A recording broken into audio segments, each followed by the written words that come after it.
રાજ્યમાં સિંહોના હુમલાના બનાવો દિવસે ને દિવસે વધી રહ્યા છે. મંત્રીઓ માત્ર ખાતરીઓ આપીને છૂટા થઈ જાય છે. એટલે હવે કે ભાજપના રાજમાં માનવીના જીવની કિંમત એટલી જ કે જેટલી આ નેતાઓના નિવેદનોની.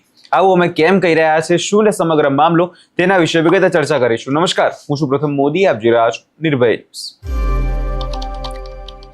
અમરેલીમાં છેલ્લા કેટલાય સમયથી સિંહોના હુમલાની ઘટના દિવસે ને દિવસે વધી રહી છે અને હવે એક બીજો બનાવ સામે આવ્યો છે, જેમાં તે વિસ્તારમાં અત્યારે ભયનો માહોલ જે છે ફેલાઈ ગયો છે. વાત કંઈક એવી છે કે વર્ષોથી જે સિંહ ગૌરવનું પ્રતીક ગણાતા હતા, આજે એ જ સિંહ માનવ વસ્તી માટે ખતરો બની ગયા છે. સાવરકુંડલાના ઠવી ગામે જે દ્રશ્યો સામે આવ્યા તે કદાચ લોકોને ચિંતાનામાં મૂકી દે તેવા છે. ઘરમાં ઘૂસીને સૂતેલા માણસ પર સિંહે હુમલો કરી દીધો. આ કોઈ વાર્તા નથી, પરંતુ આ વાત સત્ય છે અને એવું સત્ય જેણે હવે સામાન્ય માણસની રાત્રિ ઊંઘ જે છે એ પણ હવે છીનવી લીધી છે. ઘટના જોવા જઈએ તો અમરેલીના ઠવી ગામની છે કે પશુપાલક રાજુ વાઘેલા જેઓ પોતાના ઘરની ઓસરીમાં નિરાતે સૂતા હતા. તેમને કલ્પના પણ નહીં કરી હોય કે આ રાત તેમના માટે સૌથી વધુ મુસીબત સાબિત થશે.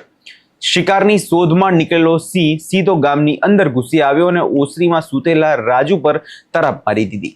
સિંહની આ તરાપ એટલી ભયાનક હતી કે ક્ષણવારમાં જ રાજુ સ્તબ્ધ થઈ ગયા અને તેણે સિંહે તેમની હુમલો કરી લીધો અને તેના પગના ભાગમાં ઘણા હુમલાઓ કર્યા. લોકો લાકડીઓ લઈને દોડી ગયા જ્યારે તેમણે ચીસો પાડી. તે સમયે જેમણે જોઈ ત્યાંથી સિંહ જે છે ભાગી છૂટ્યો હતો અને જો લોકો સમય સૂચકતા ન વાપરી હોત, લોકો સમય ત્યારે ના પહોંચ્યા હોત તો કદાચ આ યુવકની મોત પણ થઈ ગઈ હોત. સૌ પહેલા આ મામલાને લઈ એ પશુપાલકનું શું કહેવું છે એકવાર એ સાંભળી લઈએ. આપનું નામ શું, ક્યાંથી આવો છો અને સિંહણે આખી વાત કરી દો. રાજુભાઈ મનસુખભાઈ મારું નામ છે. મારી પાસે 30-35 બકરા છે. મારા જોક સફળ એની અંદર ત્યાંમાં બકરા પૂરેલા હતા. ઢાળીઓ અલગ જગ્યાએ છે, બીજું ઢાળિયામાં હું તો ખાટલામાં છે. આ બાજુ સાહેબ માથું તો આમથી સીધો કેળાથી આવ્યો, સીધો પગ પકડ્યો. 5 મિનિટ સુધી બળ કર્યું. હું આ ગાડીનું ગાર્ડ પકડી લીધું. ગાર્ડ પકડેલો ઓલો જોટા મારી મેરો પકડ્યો. હવે ગાર્ડ મેક્યો નહીં. પછી બાયું છોકરા બધું જાગી ગયું. કૂતરા વાય પીડ્યા. પછી મને મેકી અને મેર ઉતરી ગયો. ક્યાં ગામ વિસ્તારમાં હુમલો કર્યો? ગામ વિસ્તારમાં ઘર જ મારું નામ છે નેરા કાંઠે. કેટલા વાગે બની ઘટના? 11:30 રાતે. 11:30 પછી અહીંયા હેમ આવ્યા 108 લેવા હતો. વડલાવાળી 108. કેટલા ટાકા આવ્યા? ટાકા કેટલા આવ્યા? એ આ ટાકા તો ગાળ 25 ટાકા લીધા છે. હજી બીજા સાહેબ આવે ને એટલે ઝીણા ટાકા લે છે. એ લગભગ 40 ટાકા આવે છે. હવે આ સિંહના પંજા અને જડબાના ઘા એટલા ઊંડા હતા કે રાજુભાઈના પગમાં અંદાજે 25 જેટલા ટાંકા લેવા પડ્યા છે. હાલ તે હોસ્પિટલમાં સારવાર હેઠળ છે અને હવે સૌથી મોટો સવાલ અહીંયા એ છે કે આ બધું ક્યાં સુધી ચાલશે. આ કોઈ પહેલી ઘટના તો નથી. છેલ્લા સવા મહિનાની અંદરની જો વાત કરીએ તો સિંહ દ્વારા માણસો પર હુમલાની આ 6ઠ્ઠી ઘટના સામે આવી છે. 6 ઘટનાઓ પછી પણ વન વિભાગ ક્યાં છે, વન વિભાગ કઈ કામગીરી કરી રહ્યો છે, તે સવાલ અત્યારે ગ્રામજનો પૂછી રહ્યા છે. ગ્રામજનોમાં રોષ છે, સ્વાભાવિક છે. શું વન વિભાગના કોઈ મોટી જાનહાનિની રાહ જોઈ રહ્યું છે? આટલા લોકો પર હુમલા થાય છે, આટલી મોત થાય છે, તે છતાં શા માટે તંત્ર દ્વારા કોઈ નક્કર પગલાં નથી ભરવામાં આવતા?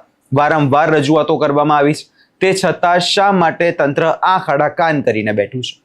હવે લોકો પોતાના ઘરમાં જ કેદી બનીને બેસી ગયા છે. લોકોને રાત્રે બહાર નીકળતા પણ હવે ડર લાગે છે અને સૂતા પણ હવે ડર લાગશે, કેમ કે આ બનાવો હવે બની રહ્યા છે.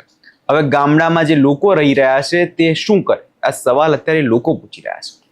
થોડા સમય પહેલા પણ આપણે એ જ બનાવ જોયો કે અમરેલીમાં આવું જ એક બનાવ બન્યો કે જેમાં 5 વર્ષના એક બાળકનું મોત થઈ ગયું.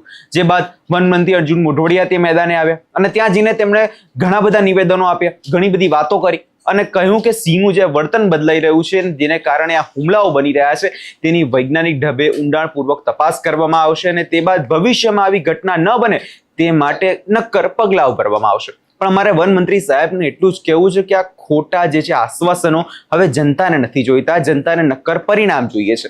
જો તમે આપી શકો અને એ પગલાં તમે ભરી શકો તો જ નિવેદન આપજો. બાકી આજે જનતા જે છે ત્રાહિમામ પુકારીને બેઠી છે.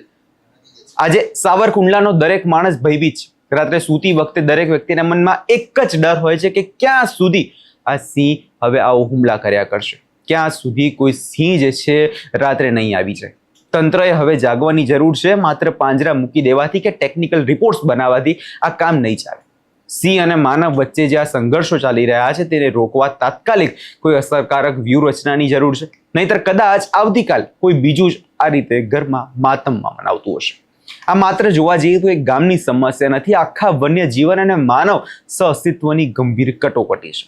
તમને શું લાગે છે કમેન્ટ કરી ચોક્કસથી જણાવજો. અમારી ચેનલ નિર્ભય ન્યૂઝને લાઇક, શેર અને સબસ્ક્રાઇબ કરવાનું ભૂલશો નહીં.